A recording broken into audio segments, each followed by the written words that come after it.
Et bienvenue, trailers, trailers, runneuses, runners, dans ce nouvel épisode du 5 km à l'Ultra Trail, podcast qui partage des conseils pour que vous puissiez courir et atteindre vos objectifs personnels dans la course à pied. Et salut les amis, alors bienvenue dans ce nouvel épisode, cette capsule du vendredi. Voilà, moi je viens de terminer mon footing de 15 km, voilà, 1h40. Et j'ai marqué sur Insta petite balade. Bon, j'étais un petit peu présomptueux. C'est pas vraiment une petite balade, 15 km, même si je l'ai fait tranquillement, ça reste quand même 1h40. J'ai pris des photos, j'ai profité du beau temps qui s'est installé petit à petit. Donc j'ai couru à 17h et je suis arrivé à la maison à 19h. Ma femme qui me demandait bon, t'arrives quand? Dans 7 minutes, je ne suis pas loin. Bref, donc voilà, tu sais tout. Donc c'est pour ça que je suis un petit peu fatigué du coup, parce qu'il est 20h30, mais je ne louperai pas cette capsule du vendredi. Et en plus, je voulais te parler de quoi déjà? Je voulais te parler de la newsletter d'aujourd'hui, qui sort tous les vendredis. Et donc, la newsletter de cette semaine, c'est en fait comment réussir en 5 étapes des trails de 20, de 30 et de 40 km. Voilà, parce que ça demande quand même une organisation globale, mais une organisation, on va dire, générale, c'est-à-dire en termes de nutrition, en termes d'entraînement, en termes de style de séance, aussi de mental. Donc tout ça, il faut absolument il faut en avoir conscience avant la préparation, c'est toujours mieux. Donc je vais profiter de cet épisode, de cette capsule pour te parler de cette newsletter. Je vais la détailler, forcément, je vais blablater un petit peu plus que ce qu'il y a dans la newsletter, mais je vais essayer de ne pas faire trop long non plus. Bref, 5 étapes que tu peux suivre, c'est vraiment des étapes, des grosses étapes, on peut en parler on peut en faire beaucoup plus, et d'ailleurs je pense que je ferai une formation là-dessus, sur comment préparer vraiment, véritablement, avec les séances clés, comment organiser ça, quel volume faire pour prendre du plaisir sur sa course et terminer en bon état, parce que c'est le but, terminer en bon état, terminer d'accord, mais en bon état c'est mieux, pas terminer à quatre pattes ou je sais pas, vraiment, il faut garder de la lucidité, il faut être au bout de soi-même, ok, pourquoi pas, moi j'ai été au bout de moi-même aussi, mais c'est toujours mieux d'être en bonne forme. Donc il y a quand même des séances à suivre, il y a quand même des choses connues qu'il faut absolument mettre en place. Mais là du coup, j'ai quand même voulu en parler un petit peu au travers de 5 étapes à suivre. Donc la première étape que je mentionne dans la newsletter, qui partira donc ce soir à l'heure où tu écoutes, donc le vendredi 12 avril, la première étape, c'est la planification. Bon, c'est relativement succinct pour le coup. Planification, je ne parle simplement en termes de semaines. Voilà, tu prépares un 20 km, il faut compter 8 semaines, 2 mois, c'est ça, 2 mois minimum pour préparer un 20 km qui va te demander 2-3 heures je parle de trail, 2-3 heures de course, véritablement, avec peut-être du dénivelé, c'est même certain, quasiment. Maintenant, tu passes sur un 30 km, tu es plutôt à 12 semaines. Donc, tu es plutôt à 3 mois de préparation, parce qu'il faut que tu commences à développer de l'endurance vraiment pour tenir plus de 2, 3, 4, 5 heures. Voilà, ça peut aller vite suivant le profil. Et là, pour un 40 km, clairement, on est plutôt sur du 16 semaines. Donc, 16 semaines, c'est 4 mois. Donc, c'est 4 mois. Et c'est comme le 8 semaines, 12 semaines et 16 semaines, c'est à partir, déjà, la base, c'est que tu arrives à courir, on va dire, 1h30 en sortie longue. Voilà, 1h30 sortie longue pour toi. Ok, j'ai pas dit que c'était pas facile, j'ai pas dit que c'était facile, d'où là on est, mais tu es capable de sortir 1h30 et voilà, tu le fais régulièrement. Donc à partir de là, ok, tu peux envisager, tu peux faire très bien les 20 km, 30 et 40. Mais c'est vrai que pour un 40 km par exemple, 4 mois, 4 mois c'est pas mal pour faire les blocs de préparation physique générale au début, et puis avoir le temps de développer, avoir le temps de faire peut-être un week-end choc, avoir le temps de mettre en place ces blocs en fait. Donc là simplement, première étape, quand tu veux te lancer dans un 20, 30, 40, c'est avoir ce genre d'idées en fait, en termes de temps. Hein. Ton 40 km, il est dans 2 mois. Si t'en as jamais fait avant, que t'es pas ta dernière distance c'est un 20 bornes, bon 2 mois c'est un petit peu short, ouais c'est même carrément short. Hein. Parce que 40 km généralement il y a aussi de dénivelé, donc peut-être que tu le termineras. Voilà, peut-être que tu le termineras, mais moi c'est pas le but de terminer une course en flinguant les genoux, en me disant ouais j'ai fait ma course, mais après je suis bon à rien quoi. J'ai le syndrome des essuie-glaces ou il me faut 2 ans pour m'en remettre. Enfin bon. Essayez quand même de prendre du plaisir en arrivant en pas trop mauvais état. Voilà. Deuxième étape, le volume hebdomadaire. Ouais, le volume hebdomadaire à prendre en compte. Donc là, c'est vraiment j'allais dire des idées générales, mais il faut absolument en avoir conscience.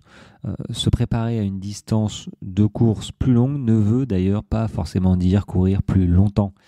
Sinon, bah ouais, t'imagines bien, moi, mon 360 km de septembre ou mon 224 de la Swiss Peak là, dans quelques semaines, je vais pas commencer à faire Enfin, pour les 224, je vais pas commencer à faire des semaines de plus de 100 bornes. Très clairement, moi, mes semaines, c'est 60-70 bornes. Voilà. Pour la Swiss Peak 360, ok, je vais augmenter progressivement, mais voilà, pour des ultras, on va dire, classiques, moi, ça m'a permis de terminer très bien mes ultras, très bien, je m'entends, hein, mais de terminer correctement mes ultras. Donc ça sert à rien d'allonger, mais il faut avoir quand même conscience du volume à faire par semaine. Donc pour te donner une idée, tu prépares à 20 km. Je pense que 3-4 sorties hebdomadaires voilà, suffisent à hauteur de 20 à 30 km par semaine. Donc je te dis pas quoi mettre dedans. Hein, j'en parle suffisamment, 80% d'endurance fondamentale, 20% de séances spécifiques relatives au style hein, de ta course que tu prépares, hein, s'il y a des dénivelés, si c'est rapide ou pas. Donc un 20 km, c'est 20 à 30 km par semaine, voilà, avec 3-4 sorties. Maintenant, tu prépares un 30 km, tu peux tabler sur un 40 km à la semaine avec 4 sorties. Ouais, 4 sorties, ce serait pas mal pour un 30. 3, c'est un peu léger. C'est un peu léger. 4, t'es pas mal. Et comptez 40 km à la semaine. Et pour du coup une course, un trail de 40 km, bon là, il faut que tu montes de 40 à 50 km hebdomadaires avec 4 ou 5 sorties. Tu vois, c'est pas non plus extraordinaire pour préparer un 40 km qui va te demander 6, 7, 8 heures peut-être. Faut voir le dénivelé. Mais il faut en avoir conscience que si tu fais que 20 bornes dans la semaine, ça va être chaud les marrons, quoi. Ça va être un peu tendu, quoi. Donc, pour un 40 km, voilà, faut compter 40 à 50. Donc, dans la logique, hein, ça marche pas non plus. Tu sais, pour un 100 km, tu prépares un 100 km aussi hebdomadaire. Non, ça marche pas comme ça. Après, avant normalement d'arriver sur un 100 km, bah, tu as déjà fait des 50, 70. Donc, ton corps, petit à petit, s'adapte aussi. Il faut pas l'oublier. Hein, il s'adapte et il progresse en même temps. Donc, plus tu le fais et plus il a l'habitude et plus il est rodé et plus il développe en fait et il s'adapte. Donc, c'est quand même plus facile. Regarde la preuve, je cours un 225 km alors que comment s'entraîner pour un 225 km Faire du volume, ouais, on va faire du volume, mais cool quand même. Hein. Troisième étape, donc là j'ai parlé du volume hebdomadaire. Troisième étape, c'est quelle séance privilégier pour ces semaines d'entraînement. Bon, et je ne vais pas te parler de toutes les séances, mais par contre une séance qu'il faut absolument privilégier, tu en as déjà entendu parler, ce sont les sorties longues. Plus ta course sera longue, plus il faudra explorer les sorties longues régulièrement. Alors évidemment, tu prépares un 20 km, c'est pas la même chose qu'un 40. Donc 20 km, la sortie la plus longue sera aux alentours de 2 heures. Voilà, 2 heures. Pourquoi pas plus? Alors oui, tu pourrais, très bien. Moi, si tu veux sortir 3-4 heures, c'est toi qui vois. Mais clairement, à 20 km, c'est quand même assez rapide. Même s'il y a du dénivelé, je pense que c'est pas mal de travailler le cardio parce que ta course va pas durer 4-5 heures. Donc pourquoi développer une endurance, on va dire extrême, si d'un autre côté, tu as ton cardio qui s'envoie en l'air et tu es dans la souffrance parce que tu n'as pas assez travaillé ton cardio sur des séances de côte, par exemple, ou du fractionné, ou du tempo, quoi, fartlek. Voilà, moi, 20 km, ok, faut sortie longue, 2 heures, c'est pas mal. Et le reste, ça te laisse de l'énergie pour travailler autre chose. Maintenant, pour un 30 ou 40 km, les sorties longues sont clairement tes séances qualitatives. Alors, il n'y a pas que ça, mais clairement, de bonnes sorties longues t'aideront énormément à préparer ta course. Elles vont te permettre de devenir plus endurant sur ta course. Donc moi, je te dirais de privilégier des sorties de 2 à 5 heures version rando course. C'est-à-dire que début de préparation, tu vas pas te taper sur un 5 heures de sortie longue directe, forcément. Donc tu commences avec 1h30, 2 heures, puis tu montes. Voilà, tu peux monter jusqu'à 5 heures. Pour des 40 km, c'est pas mal, 5 heures rando course. Donc là, c'est vraiment renforcer ton endurance, te faire mal. Disons que non, tu vas pas réellement te faire mal. Ça va t'épuiser. Voilà. Maintenant, tu fais un week-end choc en doublant comme ça 2 sorties longues. Ouais, ça va piquer. Mais c'est bien aussi. Après, c'est pas essentiel pour un 40 km, clairement. Mais ça va quand même renforcer ton endurance et quand tu sors de 2 à 5 heures comme ça, tes versions rando-course. Donc tu marches en montée et tu trottines, cours en descente et sur du plat. T'en profites pour tester ta nutrition, ton équipement, je le rappelle tout le temps.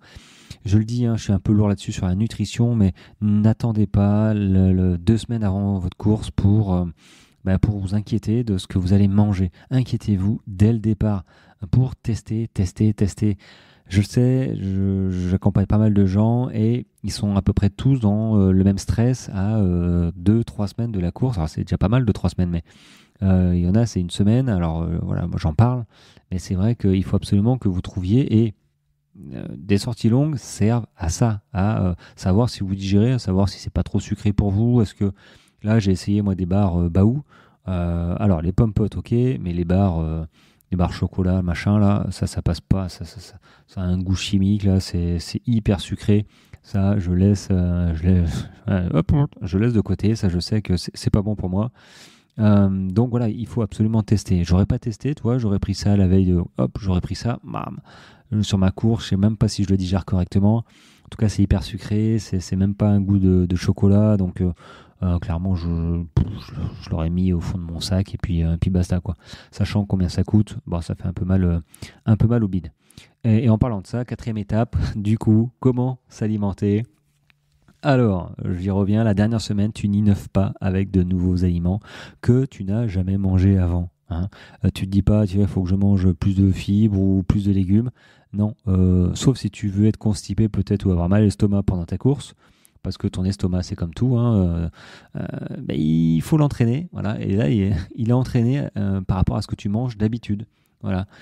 Si tu manges des endives alors que tu n'en manges jamais, bon, clairement, il va se dire qu'est-ce que c'est que ça? Si c'est trop près de la course, pam.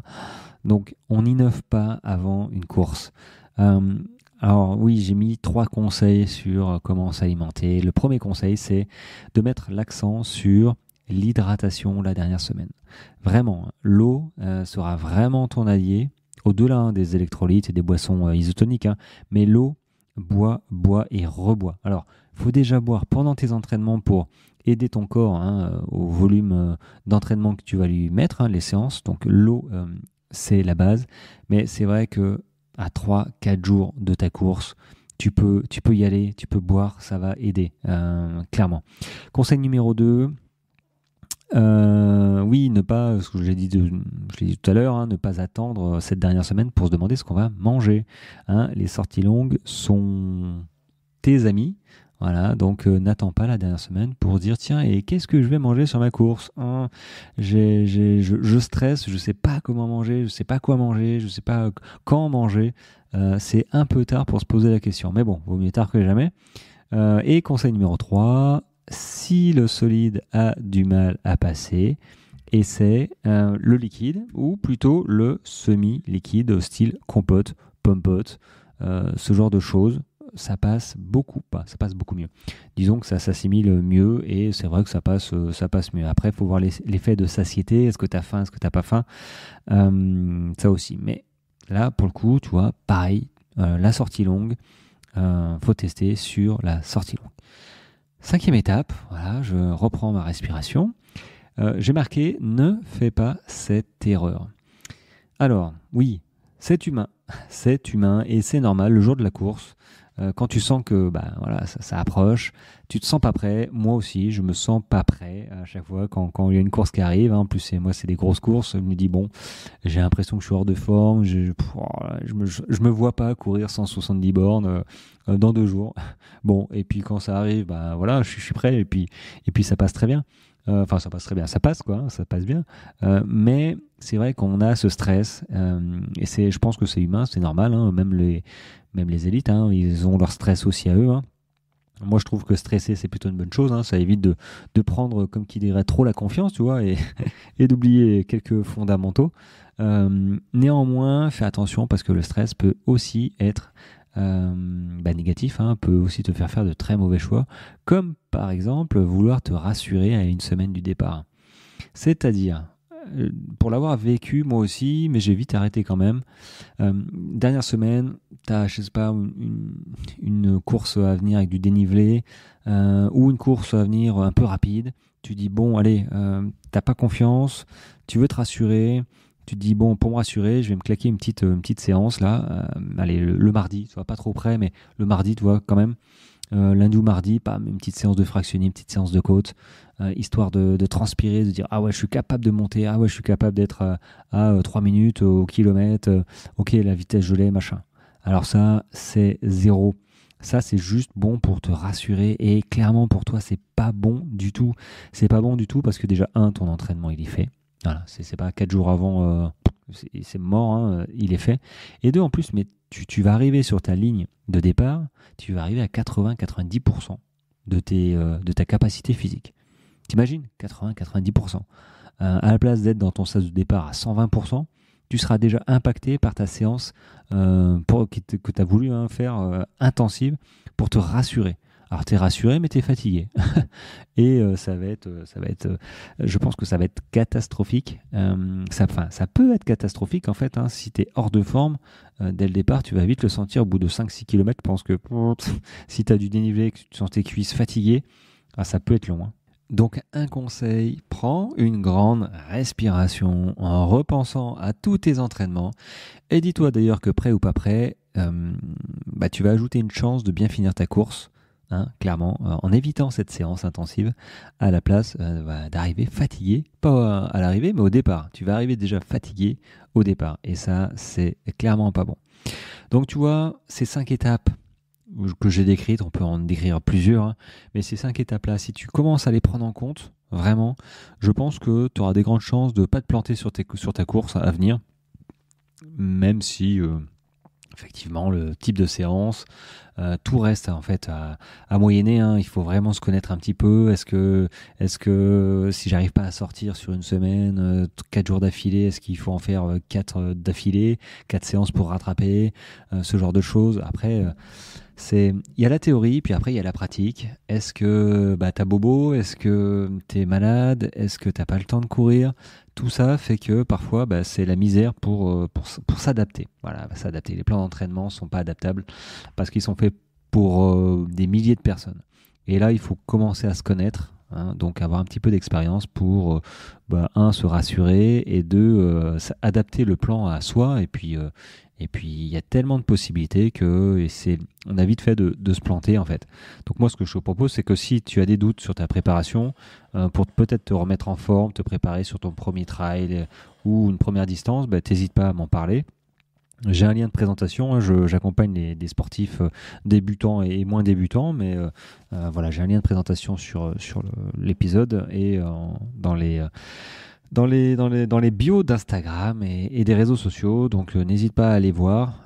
Et puis si tu es intéressé, tu cliques sur le gros bouton et on va se parler. Voilà. Sur ce, les amis, je trouve que c'était plutôt la newsletter version audio que la capsule, j'allais dire, normale de tous les jours. Bref, bientôt je vais parler, je pense, de ma prépa, de savoir un petit peu, je vais vous parler de comment je me sens physiquement, psychologiquement pour aborder la Volvic, la 224 km début mai, voilà, avec Olivier. Je la fais en duo, donc je vais vous parler un petit peu de la course, de la prépa, puis voilà, on va parler de trail. Sur ce, les amis, moi, je vous remercie, je te remercie de m'écouter encore une fois, et je te retrouve ce week-end, parce que demain c'est le week-end. Allez, ciao, ciao.